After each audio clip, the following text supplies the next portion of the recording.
Good evening. Alive and kicking. Good. Um, Thank you for making me a part of this evening. It's such a pleasure to be here and wonderful to hear from such outstanding speakers. So the theme of the session is Beyond the Finish Line. And there are a lot of young guys and girls sitting in this audience. I'm sure all of you have been part of some of the other race. Yes, no? If not anything, because this is a medical college, I know there's one race which is perpetually there in every class, at least 3 to 4 boys after one girl, right? Right? And then you know the result of that race, what happens most of the times, right? Each race at the finish line, there's somebody who gets the girl, and the second one is? So many of you are second ones, is it? The second one is crying, and the third one is angry and frustrated, right? Finish lines can bring in myriad of emotions into minds of people. For somebody, it would mean success. For somebody, it would mean elation, joy. For the other person, it could be frustration, despair, anger, helplessness, feeling sorry about not giving their best at that point in time. So finish lines come with different connotations. What is important beyond every finish line, whether it is a finish line of a race or a finish line which was your goal or ambition, it is important to pause. It is important to reflect. And in those moments of pause and reflect, you need to do learning. You need to get some message out of what you have done during this journey. Why is that important? That is important because it helps you plan your next run, your next goal, your next ambition. All right? So if I look back at racetrack versus life and what it means from my experience in finish lines in life, I came to this conclusion there are 3 sets of finish lines that come into our lives. First one is what we set for ourselves. That is our ambitions, goals, targets, etc. There's another set of finish line which usually people set for you. And this could be societal beliefs, moral beliefs, ethical beliefs, etc. And the third one is circumstantial, which is not in your hand, but certain turn of events actually come into your life as if they are going to be a big obstacle and they might turn into a finish line for you. So what I am going to do here on is share some of these finish lines that I came across in my life. And by the time we reach the finish line of this talk, I'm hoping to touch a few hearts, ignite few minds, inspire some of you, and motivate the rest of you to reflect on some of the finish lines that come into your lives. And focus upon them to see beyond achieving that target or number of goal, can you add value to yourself and to the stakeholders that are involved into that journey. So are you ready for it? Great. The first finish line, and this is one of the finish lines which is set for you. If you are not from AIMS, PGI, JIPMER, CMC, you can never be a great doctor. If you have not gone to IIT, IIMs, you will never achieve great heights in life. Have you heard this? And all our lives we are driven by this, that if I am from AIMS, I can reach here, but if I am not from AIMS, I will only reach here. That's a finish line which is drawn for you very early in life. Let me tell you, have you heard of the place called Jalgaon? Very few of you. Okay, it's a small town, only famous for sex scandal many years ago. There's nothing more to talk about that place, very small town. It's in Maharashtra. That's where I was born into a typical Orthodox Marwadi family, where nobody had passed even 12th standard for at least 2 generations. Then, by a little bit of effort, managed to get into a medical school, which was a private medical college. Such a shame. Which did not have Medical Council of India recognition when I joined into that medical school. And for somebody like that to be standing here today as a TEDx speaker in front of you, I must have done something right.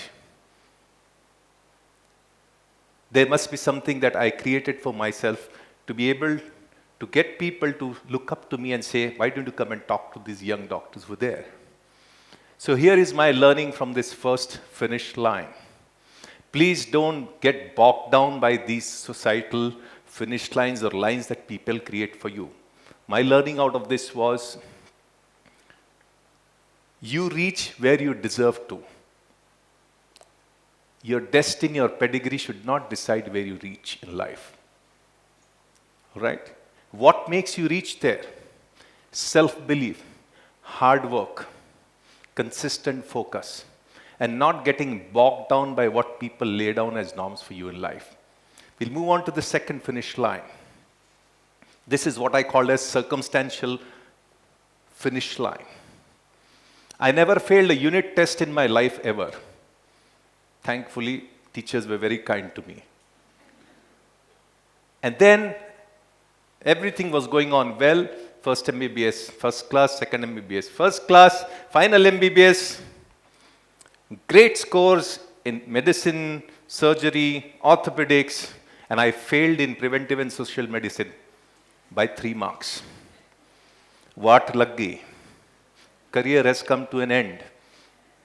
Yes or no? Iska to bamboo bach gaya, right? This is what is the message, right? It was a very difficult thing to digest for somebody who had never failed ever in his career. Now what do? Get onto the rooftop and commit suicide. This is what some of us do, isn't it? It's such a shame that we lose lives for such a small and insignificant thing in our lives, which is just a passing episode. Trust me, friends. No failure is permanent unless you decide to make it permanent by your inaction. You have to take failure in stride. You have to fight out. You have to say, it's all right, this is a temporary pause, and I will get over this. Now, how do you get over such an epic failure in life? Suddenly, from a star, you become a villain in all your groups, right? There's only a couple of things which are important in such times. First and foremost thing, you have to tell yourself that, yes, I am capable of doing this. The second important thing is, when you are passing through this phase, you have to ask for help. Don't feel shy to ask for help. This is the biggest mistake that we do when we fail at something, because our ego comes in between. Don't feel shy to ask for help. Get your focus aligned. Keep only singular goal, that rest of the thing can stop, but right now I need to get through this failure that I've encountered in life and move on. As if this was not enough, I managed to clear the final PSM in the next 6 months. And 6 months later, on one fine day, somebody who was extremely important to me in life, my whole life revolved around her. We are going on into a relationship for close to 3 years. Suddenly turned up and told me, I don't feel the same for you anymore. If there is anything close to a doomsday feeling, that was the moment, and it is still fresh in my mind. दुखता है भाई, दर्द होता है, right? It is a heart-shattering moment. Now what do? Again, get onto the rooftop, right? Jump or take some acid and throw onto somebody? Is this what you are supposed to do? This is what cowards do. No. Relationship failure is an integral part of life. This is just one relationship. As you encounter, you will have failed relationships with your colleagues, with your spouses, with your bosses, with your friends. This is one such relation. It is a very personal relationship. It is extremely important. But yes, if you feel that you have given your best, and therefore I think it's important to reflect on this finish line that you encounter in life, and if you happen to encounter, have you given your 100% into a relationship? The problem happens there. When you don't give your 100%, and now after this thing has happened, you're saying, I wish I had done this, I wish I had bought her a birthday gift, right? You have to give your 100% to the relationship beforehand. And then you give a fair try. If it doesn't work, it's time to move on. You have to be honest to yourself. That honesty gives you the courage to take that call and move on in life. Remember, relationship failure should be like bruises, not tattoos in life, right? So this is the second finish line that I'm talking about, which is again circumstantial. You don't plan. Nobody plans for it. It just happens. But you have to overcome this with your inner strength, grit, determination. I must be a crazy man, right? I fail in the final MBBS. I go through this thing. After a couple of years, I get married, and just when things seem to be settling in the whole societal norms, I one day decide and tell my wife, who's just 6 months into marriage, I want to pursue emergency medicine. This I'm talking in 1999. What was the reaction? What is the reaction, normal reaction? Casualty medical officer बनना चाहते हैं. What is the future you are spoiling? Why? What are you doing this? We spent so much money on this. You come, we'll build a new hospital for you. Why? What are you doing in life? Why you want to do all this? Where is your career going to go with all these things? If I reflect back at all the decisions that I have taken in life, there is one thing which was the life-changing decision for me. This was it. This was driven by passion. I enjoyed taking care of patients who were critically ill. I enjoyed the thrill of getting back somebody who was in cardiac arrest, resuscitating him. I enjoyed taking care of an MI or a snake bite 250 kilometers away from the nearest hospital, being the hand of the God, and the look on the face and the eyes of the man, and the grip that this patient would hold, holding like, "Meri jaan bacha lo." That feeling is second to none in life. And that gave me the courage to take and follow this as a passion. I started this by saying that I want to create a mission of establishing the best emergency department. And slowly, over the years, it became a vision to establish emergency medicine in India as a specialty.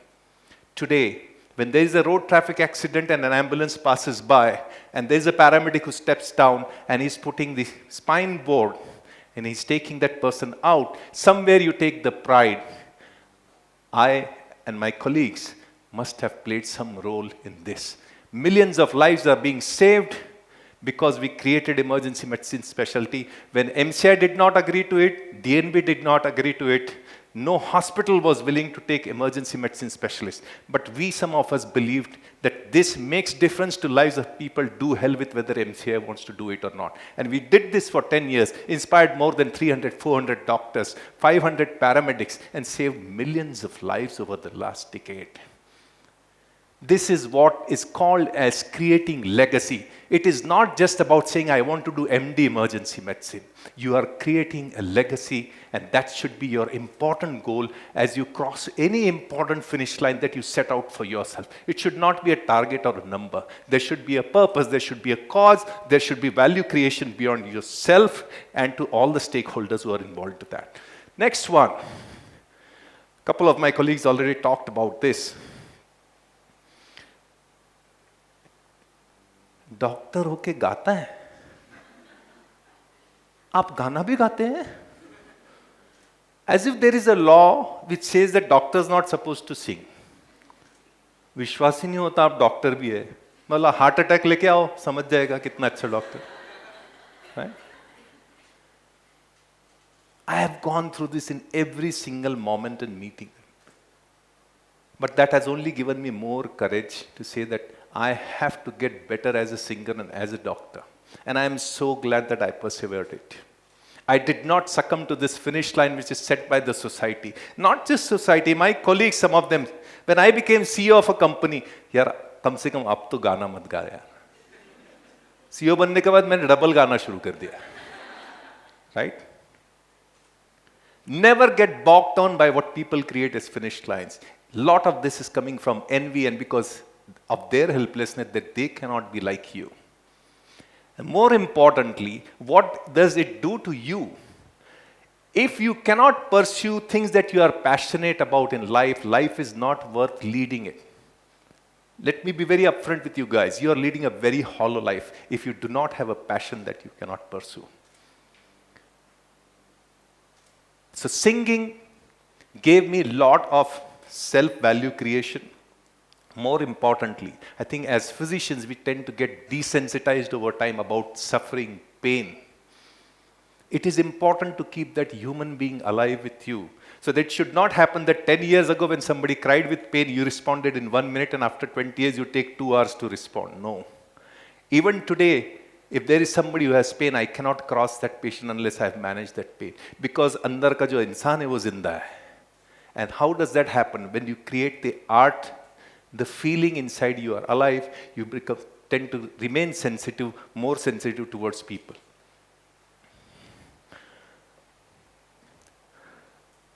This guy is really crazy.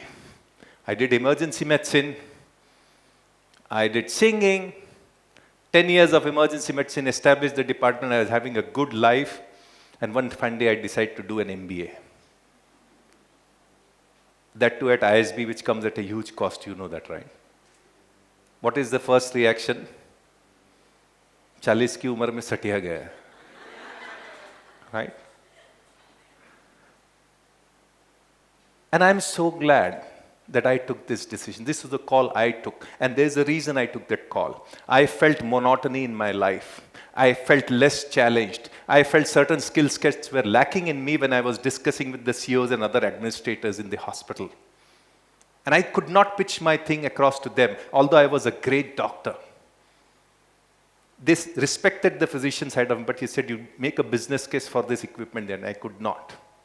I said, I want to talk the language that these people understand. I got into MBA, and as expected in the first term, I failed miserably in the class of 65. I was the only guy who failed in a subject called statistics. It was not easy. Very embarrassing. At the age of 40, 45, you're sitting in a class of 65 and you fail into a subject. But that's what it is. It takes courage. You should not be ashamed. You have decided, ask for help. I asked my colleagues, they spent time with me, got through this.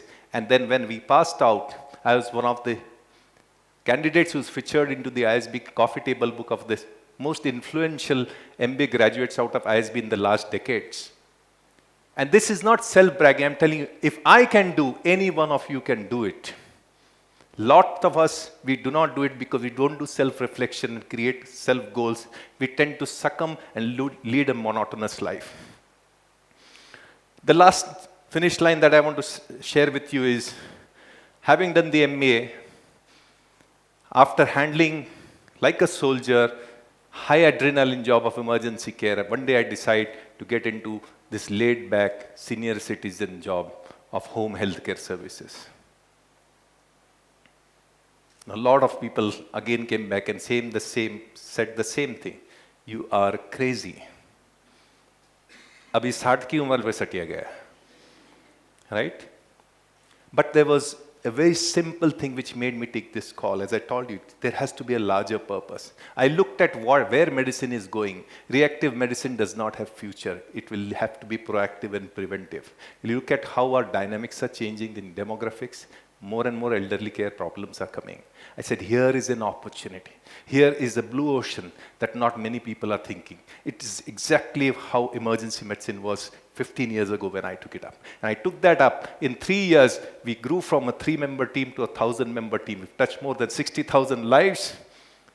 And we are a 30 crore turnover company in 3 years. This is called as value creation for investors and shareholders. And what is the largest value? Today I get emails from people in US who write down and say, Doc, in last 10 years, I have not slept with such less guilt as I have slept yesterday because your nurses are there taking care of my father who's there in Shankarpalli area of Hyderabad. There can't be bigger gratification and joy of what you have put in your hard work and sweat. So here is again a lesson for all of you. Take up finish lines or goals which are not usually taken up by others. The risk-reward ratio is much higher there. The likelihood of creating legacy is much higher there. So as I have shared with you the different finish lines and how I went through these finish lines, some of these were very challenging to go through emotionally, also otherwise, but you come across. So here's my take-home message for all of you. First and foremost, Do not succumb to the lines that are created by others for you. That's my first message to all of you. The second important thing is when you create finish lines for yourself, look for opportunities which are not explored by others. Be committed to it. Have self-belief. That is the most important thing. At every step, people will challenge you. But the runs that you do in the past, the failures that you have had in the past, the small successes that you have in the past, give you the courage to be on board this journey and take those calls. It wasn't easy for me to be a group head of emergency medicine, having close to 100 plus doctors reporting from in the country, to sit in a cabin and have 3-member team to start the Apollo Home Healthcare Services. But you have to take those calls if you believe that. And if I could do this, coming from a small town, from a private medical college which did not have MCI recognition, having failed couple of exams, you guys are much smarter than me. And you can make a world of difference to yourself, to the population around, and all the stakeholders that would be there aligned with you in every course that you take away from here. Thank you very much.